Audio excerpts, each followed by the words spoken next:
Niamh go léir agus fáilte go dtí an dara agran de Dream Space TV as Gaeilge. Is mis Niamh. Hi gachtainna, is Niamh and Frank. Agus an tachtain seo be mínig fálam faoi códú. Tá míid chun ar gluthe retro siamsaíochta féin a crothú ag úsáid cód. Be mínig fálam faoi cód, cad go dtíreach atá ann agus cé có tábhachtach sa bhfuil sé. Ach ar dúis, tá míid chun súil siar a caibh ar agran a hain. In agran a hain, déic mar ráitis canílacha. Leirí mar faoi ráitis canílacha agus conas a dhéanaan riomhra cinna. Banan ráitis canílacha úsáid as na focail má nó dá agus an sin. Agus mar uiribh bhar cluichí beird féin a dhéanamh a bhfuil trí ráitis canílacha ar a laghad. Ach dúsáid mar go leor scileanna éigeasúla nuair a bhí mar ag déanamh ar cluiche. Frank, an bhfuil tú in ann beidir scile bháin a bhí á úsáid aghain in agran a hain a luigh? Cinnte, well thugus faoin air gur raibhm sa scileanna na fhadhb réiteach a úsáid, mar nuair bhíon na dísle á crothúgam, bhíarm cinnte an cárta a dhearr i gceart agus é luba i gceart, ionas go mbeadh an dísle trí hiiseach, agus chun cinntiú dhéanamh nach strócan an dísle freisin. Dúsáid mar scileanna réiteach fadhbanna, ach níl sé sin ach scile bháin. Is amach chun stad agus smaoinigh ar na scileanna a dúsáid tú nuair rinne tú do cluiche beird féin.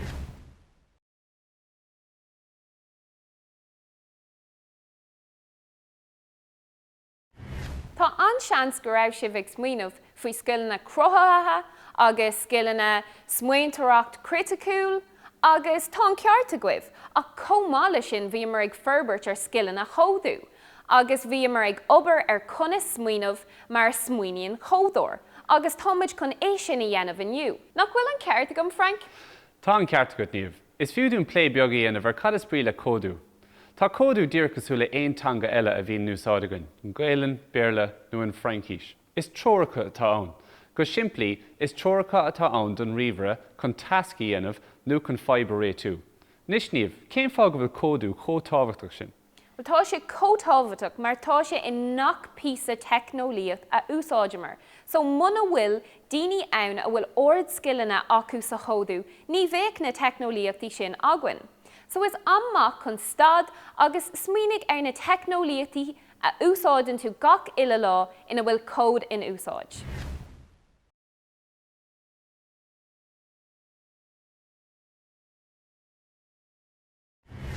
Is dócha go raibh sibh ag smaoinemh ar rudaí ar nós híomhann na gréasán, cluichí riomhra, apanna, agus is fiú riomhra, agus tá ceart a gcuibh.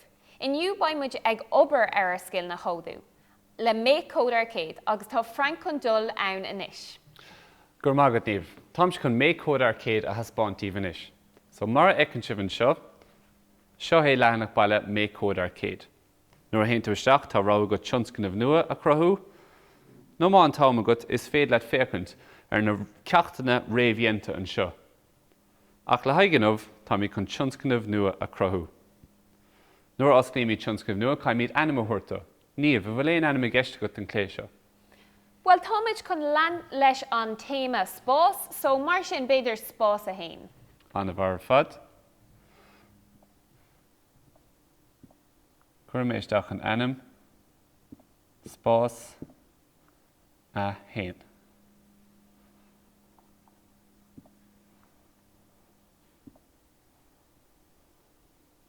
Agus tá a cléthe crotha go muis. Ítach.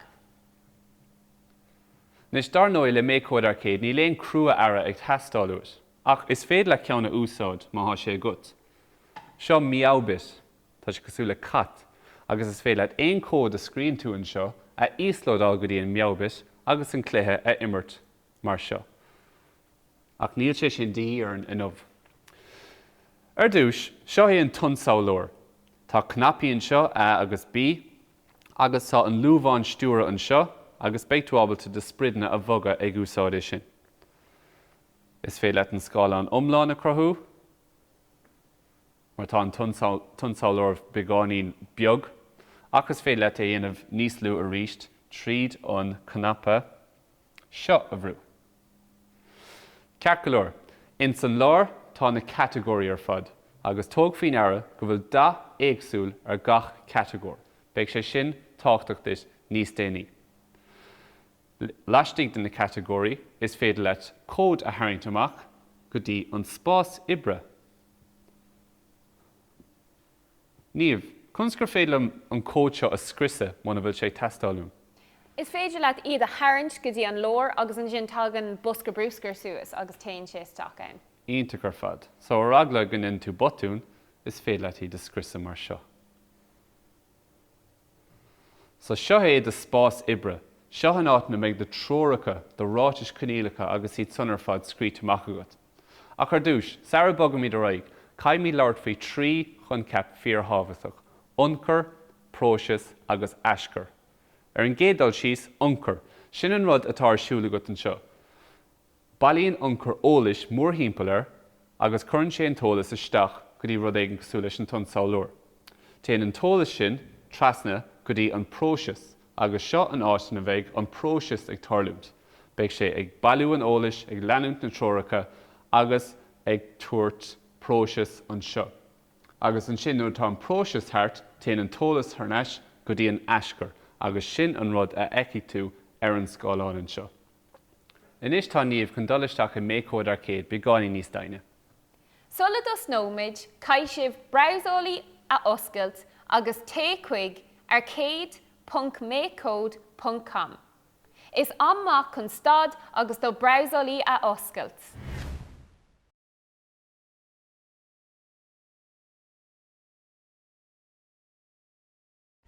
Tásúla gom go bhfuil browsolaí ar oscailt agmhaibh agus tá an ceann atá déanta ag Frank hena féin ar oscailt agam, ach tám ag fécinnt ar an ionsamhlathóir agus níl sé ró spéisiúil. Tá sé anna dúrcha, so mar sin tá an céad rud i dhéanamh mé ná déanamh mé an cúlra. So mar sin caithfidh mé dul chuig Ráirc agus thom chun set background image tú a tharraingt amach agus é a labú iste den unstart block.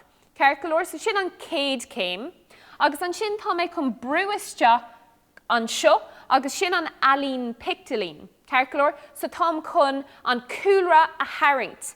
Agus táid ag fannacht leis an téma spéis. So Frank cén dá a bacordum an cúlra a dhéanamh. Well, Niamh, is tócha Mohammed a caint faoi spás agus rudí mar sin tá spás dúracha, so beidir gur fiú dún dubh a úsáid? Iontaach. So mar sin tám chun dubh arániu agus comála sin tá go leor uirlisí an seo. So tá peann luí, scriisnóir, tá uirlis omláin, tá uirlis circeal, tá go leor rud ann. Ceircealóir so mar sin tám chun an uirlis omláin arániu agus anois tá mé chun bhrú ar an alín pictalín agus tá an cúlra chun a bheith dubh. So mar sin, fós níl sé ró spéisiúil, so mar sin tá mé chun cúpla rudaí a chur thar é sin. Ach ní dóilm go méid spás a gur 8 blanid. Céir de ceapan tú, Frank? Ní dóilm go méid spás a gur le 8 blanid an sin. Ach beidir grian agus an 3 flanéid is congríd an grain? Is smíanamh iontaach é sin. So mar sin, tá mé chun dul suas agus an circeal, an uirlis circeal arániu agus a rís tá mé chun an dá buí arániu. Agus an uair seo, tá mé chun é úsáid chun an green a dhéanamh agus tá mé chun é ahrú go dtí an uirlis omláin agus é a bhrú. Agus voilà, sin an green. Ceircealóir, so mar sin, anois tá mé chun na planéid a dhéanamh. So an céad planéid a bacordum a dhéanamh ná Mercéir mar sin an planéid is gearra den green. So mar sin a rís tá mé chun an uirlis circeal a úsáid agus an dá circeal seo. Agus is planéid beag é Mercéir, so tá mé chun é a ágant mar sin agus a rís tá mé chun é dhéanamh circra. Ceircealóir, so sin an céad planet, anois tám chun Venus a dhéanamh. So mar sin an uirlis circeal agus tá mé chun an dá aráiste a chur ar Venus. So mar sin, tá mé chun an circeal a dhéanamh agus tá Venus píos a beag níos mó ná atá Mercéir, agus a rís tá mé chun é dhéanamh omláin aráiste. Mar seo. agus nílach planet amháin eile, nílach spás gur planet amháin eile, so mar sin tá mé chun an dahaní anmh. So a rís Circle Tom chun an dach gurm a chur air. Agus te sin níos mó ná Merc air agus ná Venus. Circle tá mé chun an peann Louis anis a úsáid agus é ahrú go glas.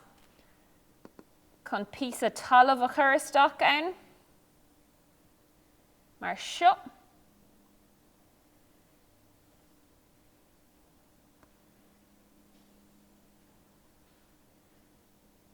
Agus déanaí mé písa beag eile an seo.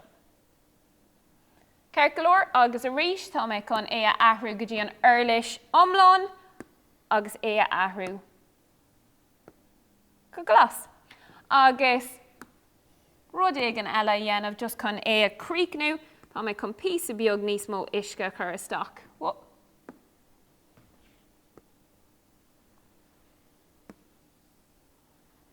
Ferfa. Cad a ceapan tú, Frank? Ceapan go sin go hálinn ar fad anías. Ítach, anis tá mé chun críochnamhrú agus tá mé chun fannacht ar an cúlra ar an ionsamhlaitheoir. So mar sin an cúlra atá ag ar gléithe, so fecinn sin níos fearr, ach fós tá sé beagáinín lámh. An féidir lom aon rud eile chur isteach chun béidir an cléithe dhéanamh níos spéisiúil. Béidir gur féidir linn éifeacht de haid éigean a chur isteach, mar chunig mé go bhfuil bloc de sin áitéigean. Sin é. So a rís tá mé chun dul isteach chuig Ryark, agus tá mé chun Start Screen Confetti Effect a thugol amach, agus é a labú faoin géad bloc. Circle agus mar sin tá algorithm déanta agwibh. So mar sin, Frank, an míní tú céir de sprí le algorithm le gach duine. So an rud is sprí le algorithm ná, sra cód atá scríte san ord ceart, agus tá sé anatáachta go bhfuil cód scríte san ord ceart. Ní bheidh is ag an riomhar a cad le duineh muna fuil na tróircha cearta ann. Mar shampla, dámeach an bloc sin faoin confetti chur isteach ag an tús, ní bheith an tóir ceart. Agus comála sin muna raibh na blochanna leabathe leistigh den bloc an start, ní bheith an riomhar ábalta aon rud dhéanamh. Ítach. So mar sin, ní ceapam go bhfuil an confetti go maith an sin leis an téma, so tá mé chun é a ahrú go dtí Starfield. Agus béidir ba sin níos fearr leis an téma spás. Ítach, fecinn sé sin go maith. So inis tá mé chun mo príomh character nó spríd imreoir i dhéanamh. Cén sa spríd i dhéanaí mé? Tuis go bhfuil míad ag duineh cléithe atá bunathe is spás an seo. Béidir gur fiú dún rockade nóir ag mar sin íanamh. Is smaoinemh ítach é sin. Circle déanaí mé mar rockade inis.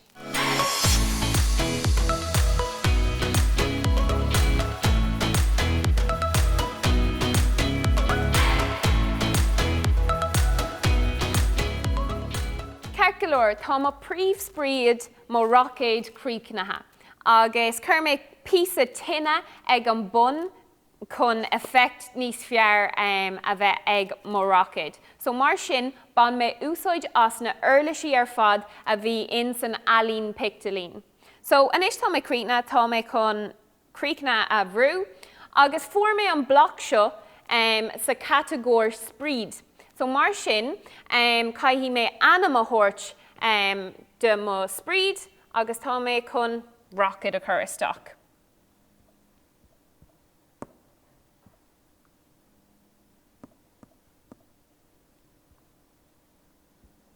Mar seo. Circle agus seo an spríd imreoir den cléithe seo. So mar sin, tá sé sin críochnatha, ach níl mo spríd in ein boga go fóil. Cén fóil go bhfuil mo spríd níl sin ein boga go fóil, Frank? Well, is stocha mar a bhíos ag míniú níos luatha, caim mí tróracha ó thuirt an spríd in dros commercial with a boga. So béidir be ceartad bloc eile aimsiú dó. Sin é, agus tá bloc eile an seo.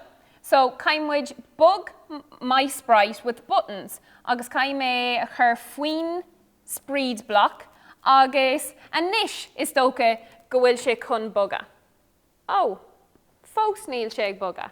Cén fó nach bhfuil sé fós ag boga, Frank? Well, sin an at. A ceapan go bhfuil rud istigh sa cód dar bhenim fát. Fát is sé 5 beag a cintíonn nach bhfuil an cód ag obair. Beidir gur féad leat a stadamhrúin is agus féchan dear an gcód sin, agus féach an féidir leatsa an out a aimsiú.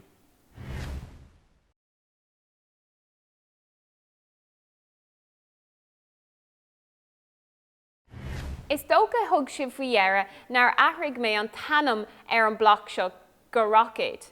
Agus tá mé géirí mo rockid a bhoga, so mar sin caiim mé a rád an chlór. So anis is dócha ghfuil sin ann a bhoga. Agus tá sé, ach tá sé ann dul as an scáil an freisin, agus ní bhéh sé sin go má dom rudig bhfuil nád nó rudig in imimia. So mar sin caiimid blach eile chur isteach. Onas nach bhfuil sin ann dul as an scáil an.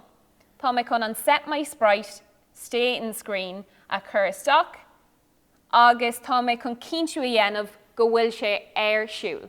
So mar sin caiim mé cinntiú a dhéanamh an tanam ceart a chur isteach ann, agus anis is dócha ní bhéach an rockid in ann dul as an scáil an.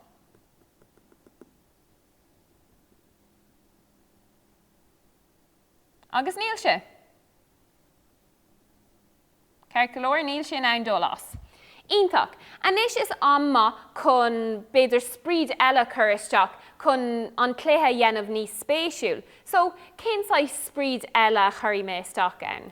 Ceapan go bhfuil, I gcónaí ag gluichí mar seo bíon imreoir agat agus bíon náid agat freisin. So bhfuil éon slí agat chun náid a chur isteach sa cléaniuh. Tá, so mar sin tá mé chun dul chuig sprite a rís, agus tá mé chun set my sprite to sprite of kind player, a hairint amach agus é a labú teviste den an-start block ag deire mo chlór, agus inis tá mé chun é a athrú go dtí náid. Ceir go leor, cos níl sé sin mo príomh character nó mo spríd imróra is náid é. Ceir go leor, so inis tá mé chun dul isteach chuig alín pictalín a rís, agus tá mé chun mo náid a hairint. Is amach chun stad agus beidir smaoinemh na príomh character, na cúlra agus na náid a bhéice dochlaithe.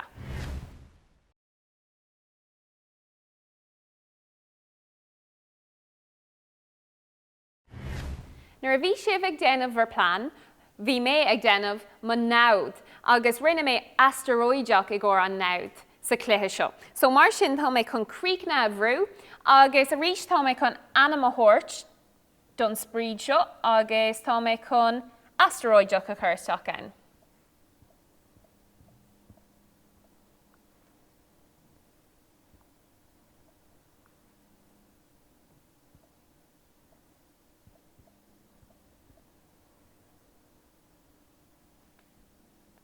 Anis, tám chun fannacht mo ionsamhlathóir chun a bheith ré, agus anis féach an asteroideach, tá sé de bharr mo príomh character nó mo príomh spríd an rockid, so ní bheadh sé sin róma. So céir dhéanaí mé, Frank? Well, a rís is tócha tá fát eile a gcuideann seo, so níomh ceapan go bhfuil bloc éigean istegan san más féile é aimsiú, agus cintóidh sé sin go dosnóig an asteroideach agus an rockid I áit éigean eile. Cínse tá, so tám chun dul chuig sprite agus an sin sios an seo tá set my sprite position to XY. Tá mé chun é a hairint amach agus é a labú ag bar mo chlór rís. Ceir go leor, anis caiim mé athrú go bhogan an áit asteroideach agus tá mé chun é a bhoga go dtí an cúne seo. Ceir go leor, so tosóigh an asteroideach thuas an seo. Ceir go leor, so sin an céad rud, so anis tá an asteroideach suas an seo, agus tá an rockid an seo.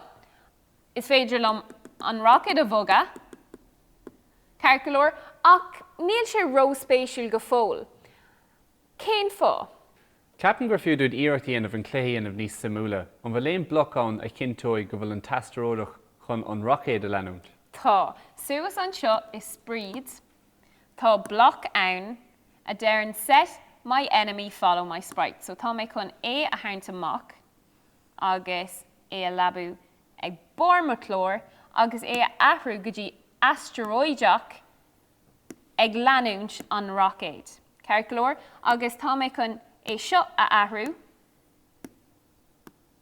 go dtí 15.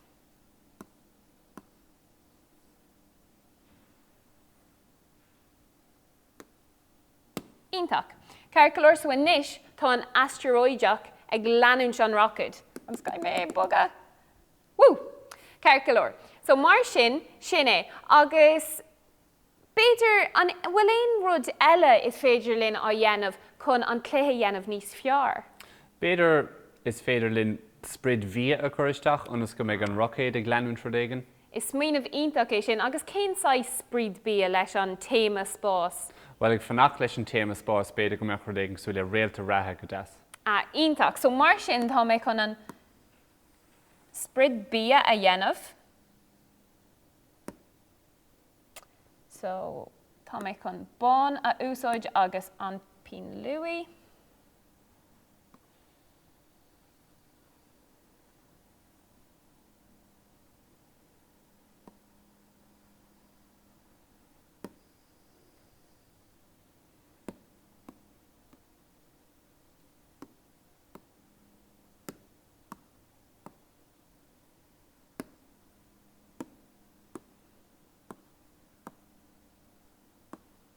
Mar seo.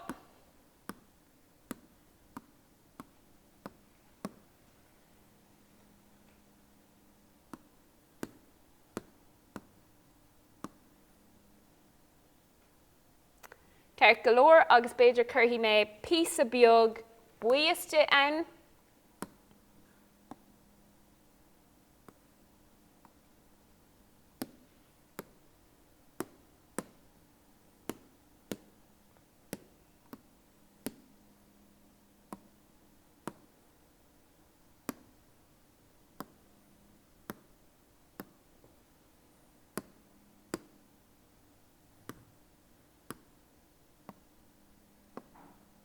Cad a ceapan tú? Ceapan go bhfuil sin ar ás ar fad. Ítach. So inis tá mé chun críochnamh bhrú agus ceir go leor caiimiid cinntiú a dhéanamh an rud seo a ahrú go spríd bia mar níhé sin an imróir. So, a rís caiimiid anam a thógáil don spríd seo, so maris gná tá mé chun anam a thuirt agus just tá mé chun réalta ratha chur isteach ann.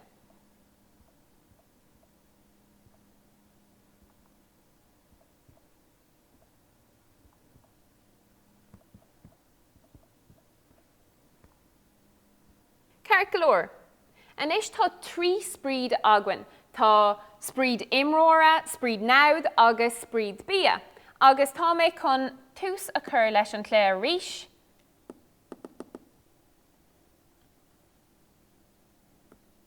Agus tá an asteroideach ag leanúint an rockade. Ach níl an réalta ratha ag déanamh aon rud. Agus mar sin tá mbeidh iarraidh go bogan an réalta ratha beidir go háit na randomach ar an scáil an gach cúpla second. So mar sin tá mé chun bloc nua a thógant amach.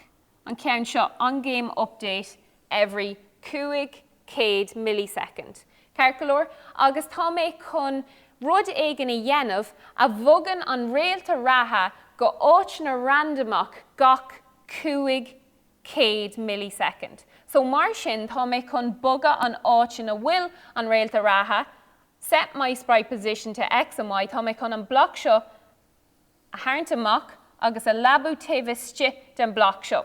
Agus is dócha go bhfuil sibh ag thug faoi dhearra is 6 chlór nua é seo. Níl sé mar cuid den chlór eile. Agus tá sé sin ceir go leor. Caith mé cinntiú a dhéanamh go bhfuil mé ag boga an réalta ratha, ceir go leor, agus an rud eile ná, níl mé just chun áit éigean a chur isteach, cos an sin ba is agam an áit ina bhfuil an réalta ratha chun dul. Mar sin tá mé chun bloc eile a úsáid darbh anam pick random 0 to 10. Agus tá mé chun A a labú taobhiste an céad áit, agus tá mé chun A a labú taobhiste an Y freisin. Carcolor. So inis tá mé chun iver a chuiristeach agus an sin tá an réalta ratha chun boga go áitna difriúil an scálan. So ceir de ceapan tú Frank, cén áitna chuiristeach agus cén fá. Tá an pixel den scálan ceir diad. Well, óna bheith féchadar an gluthe, ceapan gur fiú dúin nád go dtí héncé a seaca a chuiristeach an eis X agus nád go dtí héncé a fithe a chuiristeach an eis Y. Is mína bhínta é sin.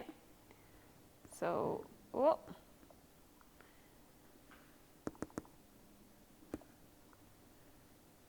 Céad seasca agus an Y nád go dtí céad fithe.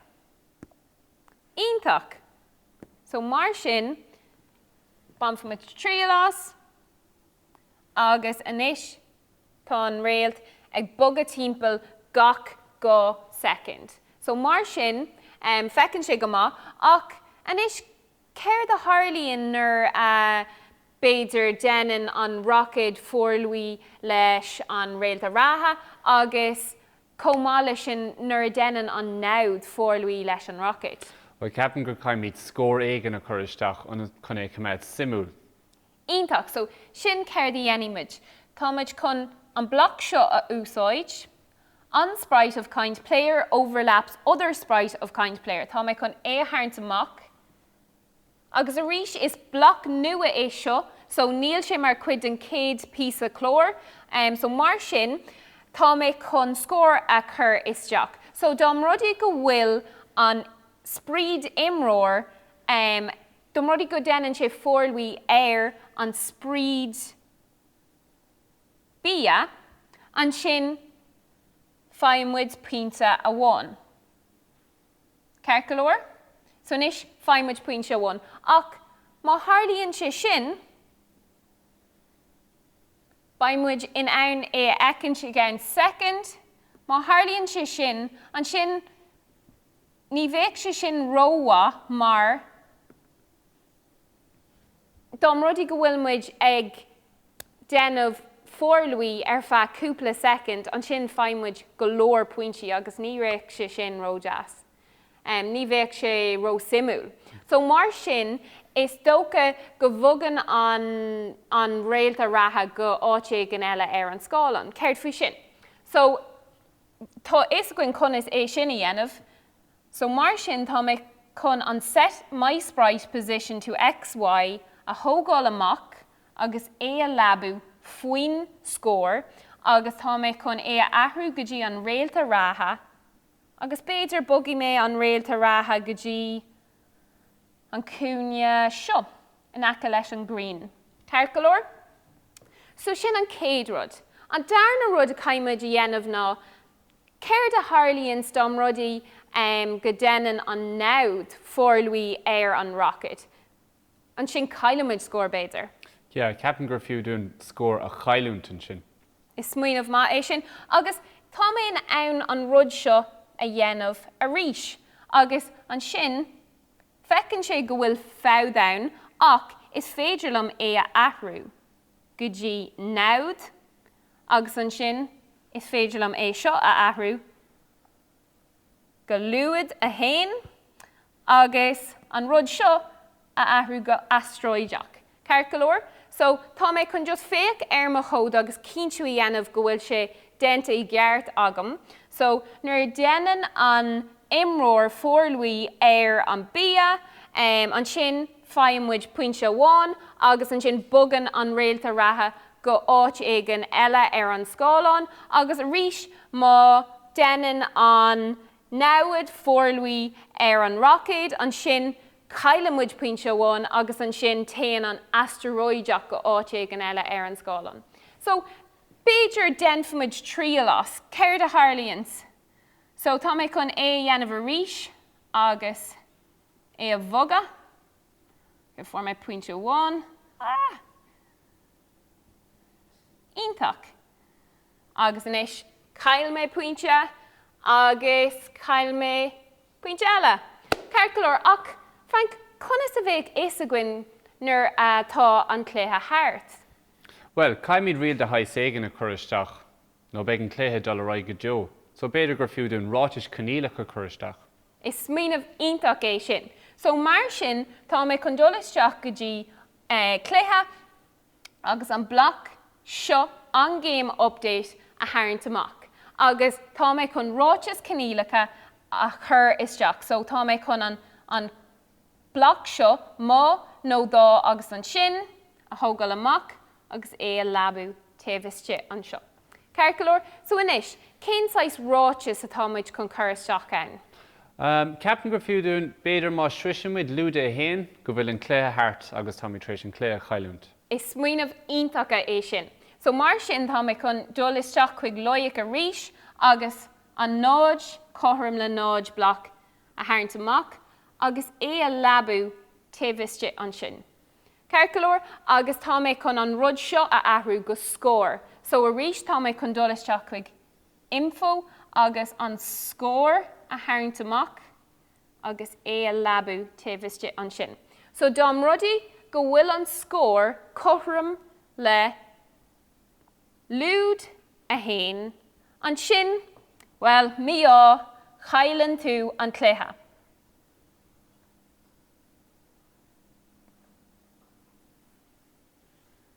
Ceircealóir? So ceapam go bhfuil an cód omlán críochnatha, so beidir tá sin amdúin tríolamh winseas an cléthe. Céir de ceapan tú? Well, is léir go bhfuil sé obair inis. Ionach. Mar sin tá mé chun tríolamh winseas agus tá mé chun all ré, tá mé chun a bheith in aice leis an rud seo, so tá mé chun éachar ar siúl a ríis, pointe amháin agam.